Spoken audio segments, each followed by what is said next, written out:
ഈശ്വമിശിഹായ്ക്ക് സ്തുതിയായിരിക്കട്ടെ. ഞാൻ നിങ്ങളുമായി പങ്കുവയ്ക്കാൻ ഉദ്ദേശിച്ച ദൈവവിളി എന്താണെന്നാണ്. നിങ്ങളെല്ലാവരും ഉള്ളിലൊരു ചിന്തയുണ്ടാവും, ദൈവവിളി എങ്ങനെയാണ് ഉണ്ടാവുന്നതെന്ന്. ഒരുപക്ഷെ ഈ സന്യാസിയായ എന്നിലും ഇതിന് മുന്നേ ഒരു ചിന്തയുണ്ടായിരുന്നു, ദൈവവിളി എങ്ങനെയാണ്, ഈശോ എങ്ങനെയാണ് വിളിക്കുന്നത് എന്നുള്ളൊരു ചിന്തയൊക്കെ പലപ്പോഴും എൻ്റെ മനസ്സിലൂടെയും കടന്നു പോയിട്ടുണ്ട്. അപ്പം നിങ്ങൾക്ക് ദൈവവിളി എന്താണെന്നുള്ളത് തിരിച്ചറിയാനായിട്ട് ഞാൻ നിങ്ങളുമായിട്ട് ഷെയർ ചെയ്യാനും വിചാരിച്ചു. എൻ്റെ ദൈവവിളി ഞാൻ നിങ്ങളുമായിട്ട് പങ്കുവയ്ക്കുകയാണ്. ഞാൻ പ്ലസ് ടു കഴിഞ്ഞ സമയത്ത് എനിക്ക് ഒത്തിരി വലിയ വലിയ ആഗ്രഹങ്ങളൊക്കെ ആയിരുന്നു. പഠിച്ചിരുന്നതാവണം, വലിയ ജോലി നേടണം, അങ്ങനെ കുറേ വലിയൊരു ആഗ്രഹങ്ങളൊക്കെ ആയിരുന്നു.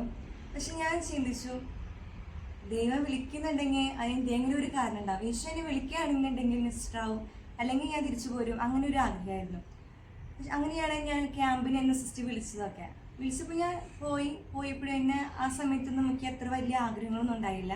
പക്ഷെ ആ സമയത്ത് സിസ്റ്ററിനോട് പറഞ്ഞു, നമുക്ക് വചനം എടുക്കാമെന്ന് പറഞ്ഞു. എടുത്തപ്പോൾ കിട്ടിയ വചനം ഇതായിരുന്നു: നീ ലോകം മുഴുവൻ നേടിയാലും സ്വന്തം ആത്മാവ് നഷ്ടമായ നിനക്ക് എന്ത് പ്രയോജനം.